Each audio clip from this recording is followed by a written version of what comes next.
Good day everyone, I am Dominic James D. Saceda. In this video, I will talk about the kind of joint movement. First, flexion.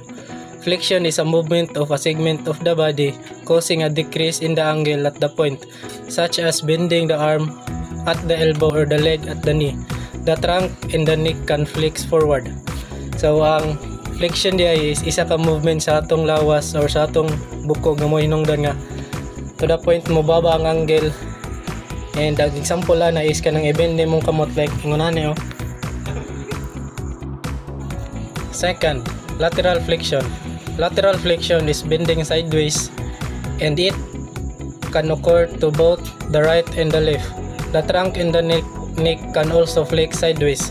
So ang flexion daw is kanang naipart sa atong lawas or ang atong lawas is mabend like kanang mahiwi siya.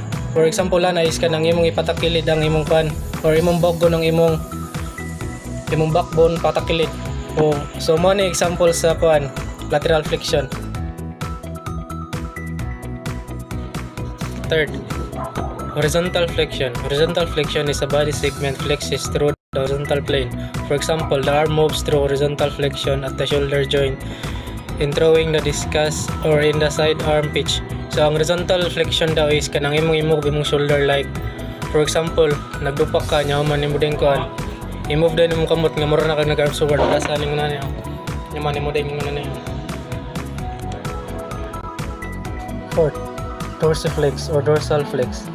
Dorsiflex is when the ankle is flexed, causing the top of the foot to draw closer to the tibia.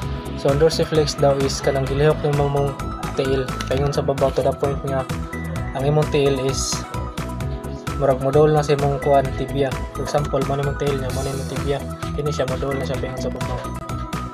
Mo na ang dorsiflex. Fifth, plantar flexion. Plantar flexion is the opposite movement at the ankle. So ang plantar flexion daw is mo ni siya ang opposite atong kuan dorsiflex. Ang plantar flexion is murag i-lift nimo sa sarili. For example, ning kinto ka mo na siya ang example sa kuan plantar flexion. Pakita na ko sa inyo ang forma sa kuan sa plantar o dorsiflex. Mo na sila.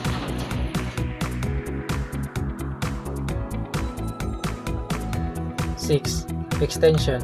Extension is the movement in the opposite direction of flexion which causes an increase in the angle at the joint, such as straightening the elbow or the knee. So ang extension daw is mo ni siyang opposite sa flexion.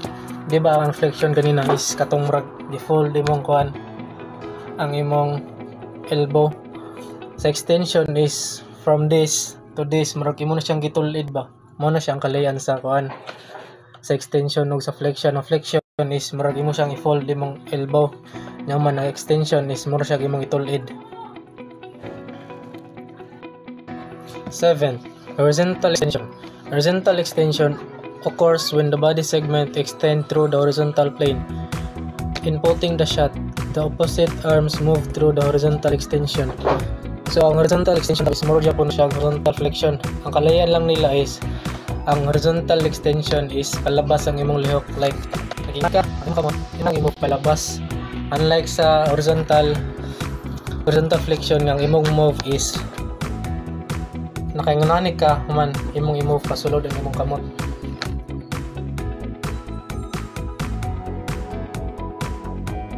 Hyperextension is an extension of a body segment to a position beyond to its normal extended position, such as arching the back or extending the lid at the hip beyond its vertical position.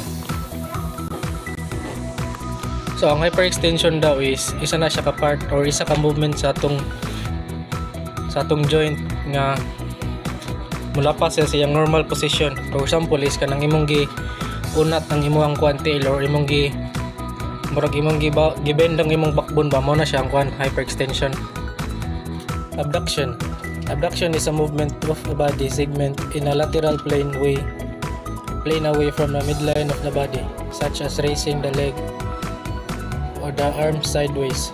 So abduction daw is isa na siya kalihok sa bukog or part sa atong lawas which is kanang murag palayo sa midline ba sa atong kanina atong murag ana imong kamot imo na siyang murag idupa mo na siya ang kuan abduction. Adduction is a movement of a body segment toward the midline as moving the arm from the outward horizontal position downward to the vertical position. So ang kuan daw, ang adduction daw is murag pasulod imong lihok, like for example nagdupa ka, ang imong kamot imong siyang i-fold para mo kuan mura modul siya sa imong midline. Ang midline nimo is kanang murag imong ribs or kanang tunga sa imong lawas, mo na siyang kuan, mo na siya ang midline. Ang kalayan sa adduction is palabas imong lihok niyang adduction kay kuan pasulod. Rotation is a movement of a segment around its own longitudinal axis. A body segment may be rotated inward or outward. The scapula may be rotated upward or downward, and the spine may rotate to the right or the left. So ang rotation daw is isa daw naka movement sa atong lawas or segment sa atong lawas. Nya ang isa daw ka side sa atong lawas is pwede daw rotate or tuyok pasulod or palabas, and ang scapula daw nato kay kuan daw pwede daw siya mo tuyok or pwede siya mo lihok pataas or pababa. Ang scapula nato is nakalupit diri then ang atong spine side is pwede pud siya mo rotate pa left o pa right.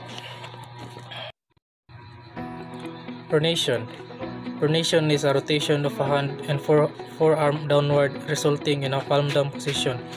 So ang pronation daw is isa ka movement which is imong gituyok ang imong kamot, like for example ana imong kamot imo siya gituyok pasulod ana. Supination is a rotation of hand and forearm upward resulting in a palm up position. So ang supination day is mo ni siya ang kabaliktaran sa pronation. Kung pronation is paingunan ni, ang supination kay pasulod siya pabalik siya, mura siya kuan ba palabas ang imong kuan tuyok niya. Laira sa kuan sa pronation nga pasulod imong tuyok like paingunan ni, ang sa kuan ang sa supination is palabas paana. 14. Inversion is rotating the foot, turning the sole inward. So ang inversion daw is murag imong gitar ng imong kuan ang imong foot pasulod, like anang example sa ubos ang imong tail is murag natapilok awang lapa-lapa, di ba, murag nakapasulod. 15. Eversion is rotation of the foot, turning the sole outward. So ang kuan di ang inversion day is mo ni siya ang kabaliktaran sa kuan inversion. Kung ang inversion is pasulod ang iyang kuan ang imong lapa-lapa, ang sa kuan inversion is palabas. Awar na example lang ilang kalayan, di ba, ang ilang kuan ang lapa-lapa kay laylay o paingnan, mo na ang kalayan sa kuan inversion og sa kuan eversion. Circumduction is a circular or cone-like movement of a body segment, such as swinging the arm in the circular movement about the shoulder joint. The kind of movement is also possible in wrist, trunk, neck, hip, shoulder girdle, and ankle joint. So ang kuan daw, ang circumduction daw is isa daw na siya ka movement sa atong lawas, which is mura siya pako ng atong lihok, like for example ano na to atong lihok atong kuan shoulder, mo na siyang example sa circumduction nya. Ang circumduction po daw is pwede po na siya makuan, pwede po na to siya magamit sa paglihok sa atong kuan wrist, trunk, neck, hip o guban pa. Elevation is when the shoulder is lifted upward as in shrugging the shoulder. So ang elevation daw is mo na siyang movement sa atong shoulder, which is ato siyang kuan i-lift, more siya gatong arsaon ba, like nganan mo na siyang elevation. Depression is when lowering the shoulder girdle. So ang kuan day, ang depression day is mo ni siya ang kuan kabaliktaran sa kuan elevation. Kung sa elevation is paangat ang imong shoulder, sa depression is murag imong ipayaya, like murag wala ba, imo siyang pasagdan, which kanang kuan or kanang imo siyang ipababa. Laira sa elevation kay imo man siyang anaon, murag mo siya garsaon like nanagad, mo na siyang elevation niya. Human ang depression is kuan murag normal or murag kuan normal lang yun, mo na siyang kuan depression.